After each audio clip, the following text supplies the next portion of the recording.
But I can tell you more specifically once I'm able to look at your credit report. Remember, the scores are based on algorithms. So the algorithm is the same, but what you have is different than somebody else, right? Somebody might have 3 credit cards and a car loan. You might just have a car loan. Or you might just have 2 student loans. So it's all going to depend on what you already have and what you need to get. Okay? Somebody else said, effective ways to increasing your credit score. Just told you. How do you build your credit score without fluently using a credit card? Well, let me put it to you this way. So building your credit score, you have to use a credit card or something else, a vehicle or tool that actually reports to the credit bureaus. It could be an installment loan. I am not a big fan of installment loans because a short-term loan could actually negatively impact your credit score. So ideally, you want to use it, but you want to pay it off every month so you avoid paying interest penalties. Okay? You don't have to acquire debt really to build credit. You just have to know how to use credit and acquire credit. Okay? And I can teach you those techniques and how to use it, because for all of you that don't know, credit is a game.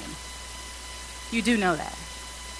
But it's called the game of life. Okay? And I teach you how to play that game so that you wind up on top, right? You have high credit scores, you have no debt, and you're in the best financial position you could ever be in. That is really what having great credit is all about. Like Dr. Rahman said, do you see how the difference in that interest rate changed from 29.9% to 1.9% because of his credit scores? You realize how significant that is? Whenever I sit down with people, one of the first things they ask me is, or one of the first things they say when they have credit challenges is they need to get another job. I happen to disagree 100%. The first thing you need to do is streamline your finances and look at where you're overspending and see where you're overpaying. And the challenge is that if you don't have great credit, you're already spending too much money because you're paying too much because of that score. Another question, what is the best and safest way to build credit? Answer that. You guys all want to know how to build your credit scores. I love that. You got to come see me. Who in here has a student loan? That right there is going to start to build. That's right. That's going to start to build your credit. Yeah, it will. And especially if you pay it. If you have a student loan out there and you do not pay your student loan, you got to get some help right away and make sure you start paying that, because student loans do not go away. No, they don't go away. They will find you. They will find you. You don't ever want to go into default, because it's literally like owing the government. That's right. It's like back taxes. I'm serious. But here's the thing that's really key is they give you different tools and resources to not go into default. Probably one of the biggest issues that we talk about when we have done our financial literacy discussions is that most people don't understand the power of the consumer. What ultimately means, for instance, let's say your due date's on the 1st, but you can't make that day. If you actually were to call the company and say, here's my issue, my pay periods fall like this, so when it's due, I can't make it on that day. Is it possible I can move my due date to the 15th? And generally speaking, they will work with you because it makes sense. But most people assume, here's the issue where most people get into to debt or have credit issues. They don't want to talk to their creditors, no matter who it is. They don't want to have that conversation with them because for some reason they feel that they're not going to work with them. So I think they feel if I ignore them, they will go away. They don't go away. All they do is hit you in the pocket, which is ultimately your credit, because the issue with the higher interest rate is you pay more money, which means that's more money coming out of your pocket. A lower interest rate means you save more money. Would you rather have a car note that's $500 or a car note that's $250? Ultimately, you want one that's $250. And that's what the interest rate determines, is how much money comes out of your monthly income, your debt to income ratio. And that's what's really key. That's how credit plays into all this, is it determines your interest rates if you have something that you've borrowed that way. Yeah, that's right. Yes, absolutely. And what I will tell you is this. You guys know my background is in banking. How many of you guys want to own a home one day, or own property, or buy commercial space, or do anything like that? Okay, good. A lot of you. So this is what I will tell you. If you have defaulted student loans, a bank will not lend you a penny. Not one red cent. A defaulted student loan, old child support, or a tax lien where you owe the IRS or government are 3 of the main things that banks frown upon and hold back any type of financing option. So if you have student loans, or you owe taxes, or you're not paying, or whatever it is, make sure you get in front of it and start taking care of it, because as time goes on and you start wanting to buy your home or buy a building or get a commercial space or buy this or that, you will be stopped dead in your tracks. And because we're telling you this now, you'll avoid all the headache and the heartache of the people that I spoke to who didn't have something like this available to them. So make sure you get in front of it and take advantage of what you're learning here today. And I'm so glad to see so many of you out. We have some people who have questions. When we go into our segment, we're going to call it Tell Us Your Funny Credit Story, right? That's going to be from some old timers like myself and Maya. They're going to talk about some of our biggest credit mistakes and unfortunately the path it took us to recover. Some of you unfortunately have already made those mistakes, but the good thing is you have help here now to really turn those things around and start reestablishing, rebuilding credit long before you face the music and get turned down and start paying really high interest rates on things like houses and cars. Okay? I have another question. Here, and somebody asked, and I'm so glad, are business scores and credit scores the same thing? No, they are not. That's another conversation, but there is such thing as business credit. What you guys don't realize is that there's just about a credit score for everything that you do. Remember that item that I read you that's in the privacy policies? Well, if you go to those websites or any website out there that has to deal with credit or consumer products or financial products or services, they will tell you, pretty much what they're going to look at to determine how they're going to charge you, what rate you're going to pay. Business credit is established a number of different ways, but it is very different than the credit score that you establish that has to deal with your personal credit. So so what I'd like to do for those of you that come and sit down with me, we're going to talk about the basics of credit first to make sure that you're on point and you're on the right track to build the credit scores that you're trying to build on a personal level.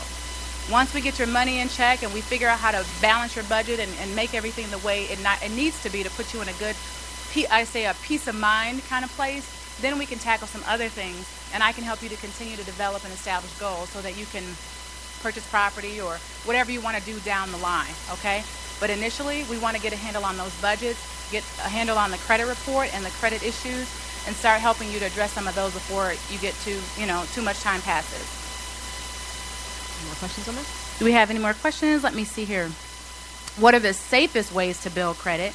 The same thing would be, a secured card or something like that. I always like to tell people, you can check around. You can ask maybe some other colleagues or classmates of yours who've built or established credit. They're safe, a lot of the websites are safe, they're secured, but there are just certain questions you need to ask when you're applying for a secured card. One is you don't want to get a secured card that does not report to all 3 major credit bureaus. Also, you want to look at annual fees that you're going to be charged. When you don't have credit, you get charged more. So you want to establish and build credit so that you can avoid paying the most. Okay? So there's always a way to check and make sure things are safe before you actually get into them. Okay? Let's see here. A lot of you guys are asking questions about how to improve credit score. How many of you guys plan on coming to see me? I need to see every hand in this room up.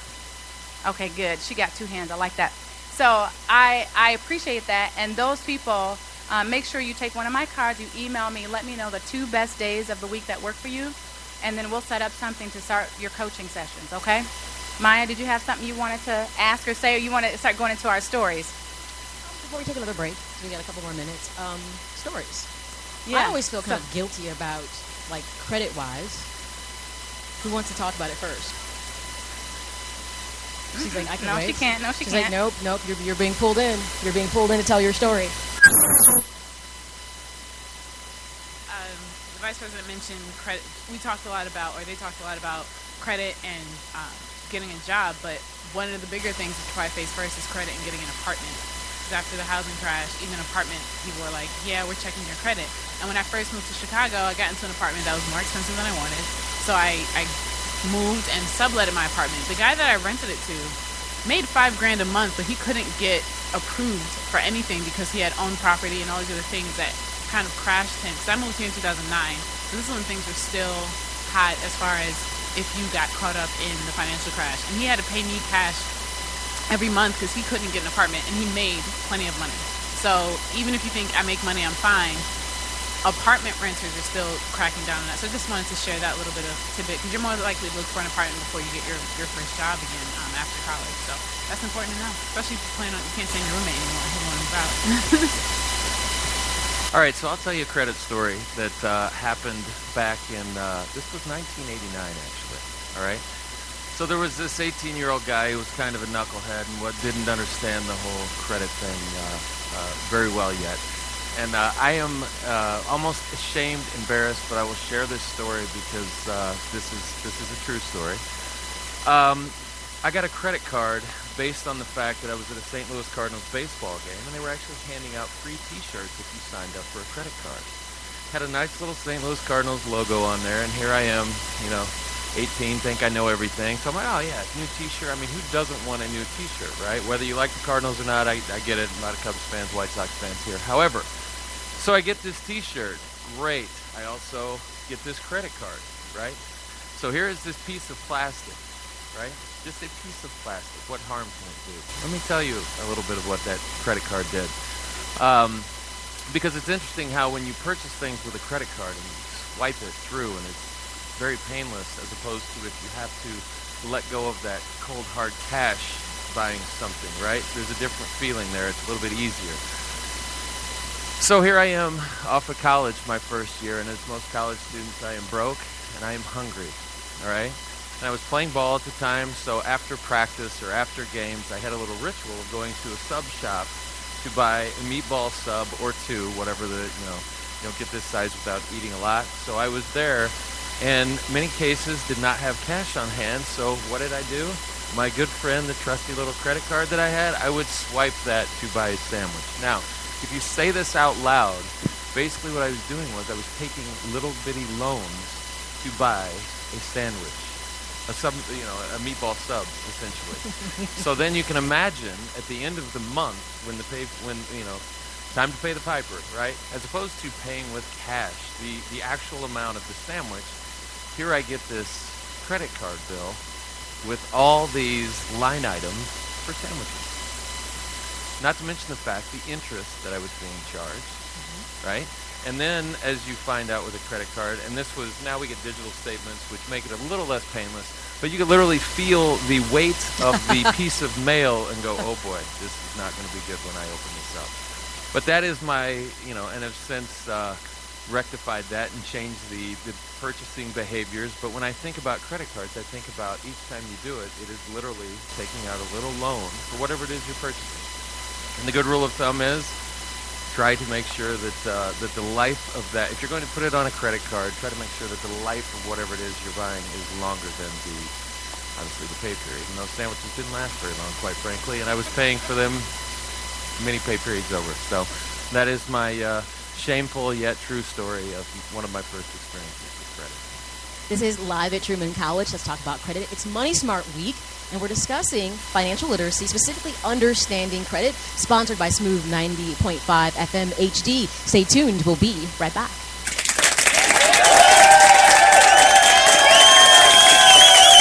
Monday, facing multiple rape, assault, and kidnapping charges, GOP activist Greg Peterson took his own life, but his alleged victims are still living with the horrible memories. I know what I went through. And that's the last thing I would ever want anybody else to feel. Now, brave Utah women share how they survived brutal attacks and the obstacle they faced getting their nightmare stories heard. I was scared of him finding me again. Fighting for justice, an ABC4 paper towel. And there are twice as many sheets on a roll. More sheets that can do more jobs than you ever thought possible. New Bounty Double Quilted. There's a word for people who exercise every day and always eat exactly what they should. Liar. Do something good for yourself. Lean cuisine. It's not just lean, it's cuisine. My child has quite an imagination. Her teachers say that someday she'll be doing great things. Right now, she's already an architect, a designer, an engineer. I think she's a creative genius. And thanks to Legos, the creative building toy, there's just no limit to what she can do. Legos, the creative diversion that helps develop a child's potential. So with low fares available on AA.com, isn't it time to get away? together. American Airlines. I am not a size. I am not a stereotype.